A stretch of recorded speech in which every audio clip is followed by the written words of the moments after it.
Hello, welcome to Dungeoneer'S Pack, a channel bringing you player-focused discussions and character guides for 5th edition Dungeons & Dragons. My name is Josh, thank you for watching. A new D&D book means new options for players to create characters.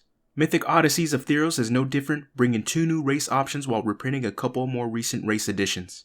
Centaurs and Minotaurs were introduced in Guildmaster's Guide to Ravnica, while Tritons made their first appearance in Volo's Guide to Monsters. Joining the now long list of races for 5e are Satyrs and the Magic the Gathering race, Leonin.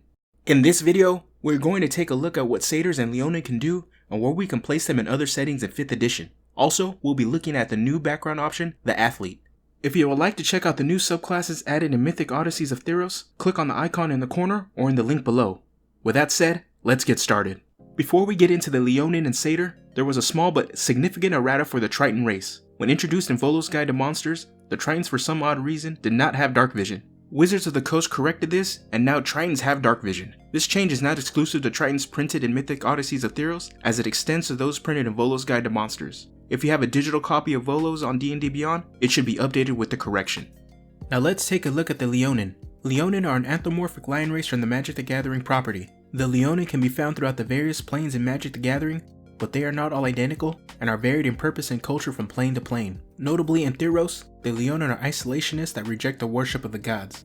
They do not deny that the gods exist, but believe they are not worthy of their worship. As a player, you still have the option to play a Leonin that follows the path of one of the gods.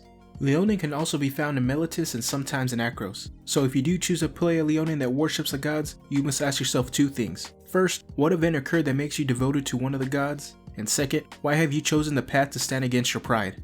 Let's take a look at Leonin's mechanics. They get +2 to Constitution and +1 to Strength. They have a movement speed of 35 feet, dark vision, an ability to use their claw for unarmed strikes. Their claw attack does 1d4 plus strength worth of slashing damage. I also get the Hunter's Instinct racial trait. You get the option to choose a proficiency of one of the following skills: Athletics, Intimidation, Perception, or Survival. The other racial trait they receive is Daunting Roar. As a bonus action, creatures of your choice within 10 feet that can hear you must succeed on a Wisdom saving throw, and if they fail, they become frightened until the end of your next turn. The DC is 8 plus your proficiency bonus plus your Constitution modifier. The ability recharges on a short or long rest. And at last, they know the Common and Leonin languages.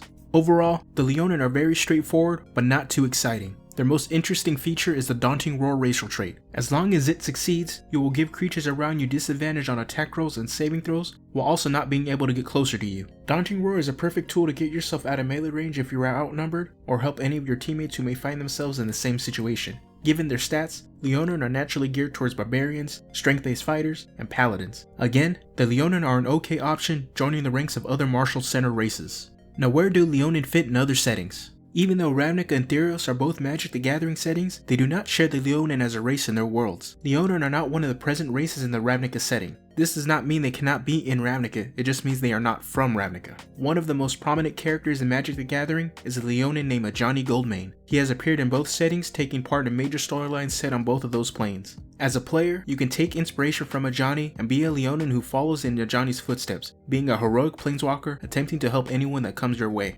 In EBERRON, being a Leonin is even tougher, but one of the rules of EBERRON according to the settings creator Keith Baker is that if it's in D&D, it's in EBERRON. There are 3 ideas that come to mind. The first is simple. You are an average humanoid that was sent into the Moorlands to investigate it. During your investigation, the strange magics in the environment changed you dramatically forever. Now you are this Leonin creature attempting to find a cure for this transformation. Another option is to use the Leonin as a stand-in mechanically for a feline type of shifter. And the last option is to work with your DM and integrate the Leonin as is into the setting. In fantasy settings like Forgotten Realms and Wildmount, Leonin can very much be their own race hailing from whichever Saharan environments exist for those settings. Taking the idea from Theros of the race being isolationist, a cultural or economic shift may force them to begin to interact with the world around them. The other new race added in Mythic Odysseys of Theros are the Satyr. Satyrs and Theros have a strong belief in protecting their personal freedoms and living their life to the fullest. The strive for freedom puts them at odds with many of the other races of Theros, especially when those freedoms are hedonistic in nature.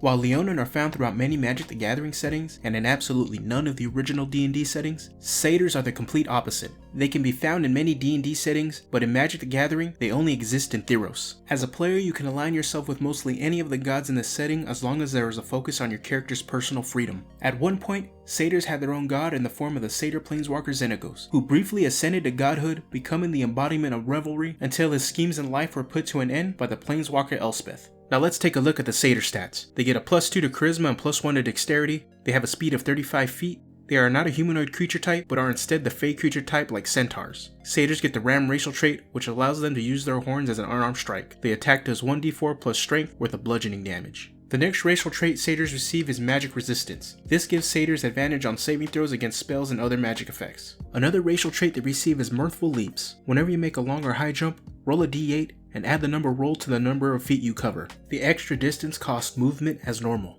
The last racial trait is Reveler. This gives them proficiency in the performance and persuasion skills, and proficiency in one musical instrument, and at last, they can speak the common and Sylvan languages. Overall, the Satyr race is extremely powerful. Based on their racial traits and stat increases, they may just be the new go-to race for optimizers when they want to build a character for charisma-based classes. The Ram headbutt attack and proficiencies from the Reveler racial trait are all flavorful. What pushes the Satyr into the powerful territory is the Fey creature type and the magical resistance racial ability. Being the Fey creature type allows them to dodge any spells that specifically target humanoid creatures. The Hold Person and Charm Person spells come to mind. Any spell that could target them or forces a save can still be overcome or mitigated due to the magic resistance trait. Satyrs are a very strong option with potential balance issues when compared to other races, so keep that in mind if you decide to play one. Now, where do Satyrs fit in other settings? Just like Leonin, Satyrs do not have a place in Ravnica. I suggest doing something similar to what I suggested with Leonin if you want to play a Satyr in the setting. You are a planeswalking Satyr. You are either there to cause chaos and mischief between the guilds, or inspire those that are being oppressed by the guild's dominance over the plane.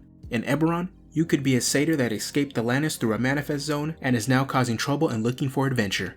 In fantasy settings like Forgotten Realms of Wildmount, it is very simple. Similar to Satyrs in EBERRON, in standard fantasy settings, you could be a Satyr that has stepped out from the Feywild. Maybe you were sent by one of the Seelie courts on a specific but unusual task to complete that just so happens to align with your party's overall goal for the campaign. Mythic Odysseys of Theros adds only a single new background, and that is the Athlete. We already had something similar in concept with the Gladiator variant for the Entertainer background, but didn't have a background dedicated for athletic characters until now. The Athlete is inspired by the Olympians of ancient Greece in comparison to the athletes of today. The distinction between the two is represented in the background's proficiencies. Choosing the Athlete provides proficiencies in the acrobatics and athletic skills, a language of your choice, proficiency with land vehicles, a choice between a bronze discus, a leather ball, a lucky charm, or a past trophy, a set of traveler's clothes, and a pouch containing 10 gold. With regards to our proficiencies, they are pretty straightforward. The only thing that sticks out is the proficiency with land vehicles. This is heavily inspired by chariot racing from ancient Greece and may not be applied to every setting. The skill proficiencies may overlap with some classes that naturally fit alongside the Athlete background. Barbarian, Fighter, Monk, and Paladin gain either acrobatics, athletics, or in some cases both. This should open you up to taking different and possibly interesting choices from your class skill options that can lead to new roleplay directions for your character. Part of the character background is picking your favorite event. In the book, there's a provided table to help you decide which sport best fits with your character. All the listed physical activities are Olympian in nature to fit into the setting. Some of the options your character could be in favor of participating in are marathons, wrestling, be an all-star in the pentathlon, or something more centered in the setting like chariot racing. The options work well in Theros, and some of the choices on the table can be transitioned to other settings. If you want something more tailored to the setting you are playing, that is perfectly fine, because the favorite event adds no mechanical benefit. The last feature from the Athlete background is Echoes of Victory. Echoes of Victory doesn't do anything different from most background features. Most background features allow you to find some sort of shelter when needed. This feature is no different, but just has a limitation in comparison to others. Whenever visiting a settlement within 100 miles of where you grew up, there is a 50% chance of finding a fan who is willing to help you find information or a place to stay. The Athlete background is a decent background that shares some potential overlap in concept with the Gladiator variant Entertainer background. It doesn't break new ground by any means and is flexible enough to fit into any setting. Even if some of the features are callbacks specifically to the Theros setting, they could be altered to make more sense for your homebrew worlds or in official D&D settings.